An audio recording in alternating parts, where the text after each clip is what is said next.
কোটা সংস্কার আন্দোলন চলাকালে নুরুল হককে 4 লাখ টাকা দেন এক নেতা, বললেন ডিবি প্রধান হারুন। সরকারি চাকরিতে কোটা সংস্কার আন্দোলন চলাকালে গণ অধিকার পরিষদের সভাপতি নুরুল হক নূরকে এক নেতা 4 লাখ টাকা দিয়েছেন বলে জানিয়েছেন ঢাকা মহানগর পুলিশের গোয়েন্দা শাখার অতিরিক্ত কমিশনার মোহাম্মদ হারুনুর রশিদ।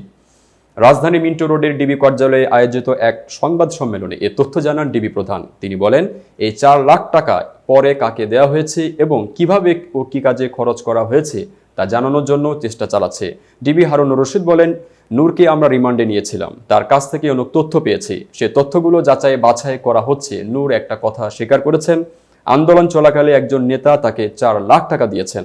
আমরা সেই নেতাকেও নিয়ে এসেছি, তিনি 4 লাখ টাকা নূরকে দিয়েছেন বলে স্বীকার করেছেন। কি জন্য সেই টাকা নূরকে দিয়েছেন সেসব বিষয়ে ওই নেতাকে জিজ্ঞাসাবাদ করা হচ্ছে।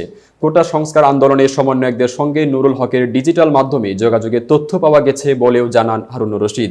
সাংবাদিকদের এক প্রশ্নের জবাবে তিনি বলেন, কোটা সংস্কার আন্দোলনের প্রধান সমন্বয়ক নাহিদ ইসলাম এবং অপর 2 সমন্বয়ক আসিফ মাহমুদ ও আবু বাকের মজুমদারকে আমরা শুক্রবার দিবাগত রাতে নিয়ে এসেছি। ডিবি প্রধান বলেন, তারা নাহিদ, আসিফ ও বারেক বিভিন্ন জায়গায় নিরাপত্তাহীনতার কথা বলেছিলেন। তাদের একজনের বাবাও নিরাপত্তাহীনতার কথা বলেছেন। আমরা মনে করি আইন শৃঙ্খলা রক্ষাকারী বাহিনী হিসেবে কেউ যদি কোথাও নিরাপত্তাহীনতার কথা বলে, আমাদের দায়িত্ব তাদের নিরাপত্তা দেওয়া। তাদের ক্ষেত্রে আমরা সেটাই করছি।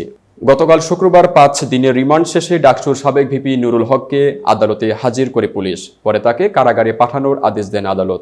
এর আগে গত 21 জুলাই তার 5 দিনের রিমান্ড মঞ্জুর করে আদালত। এতক্ষণ বার্তা বৈঠকের সাথে থাকার জন্য ধন্যবাদ। নতুন নতুন তথ্য ও সংবাদ পেতে বার্তা বৈঠকের ইউটিউব চ্যানেল ও ফেসবুক পেজের সাথেই থাকুন।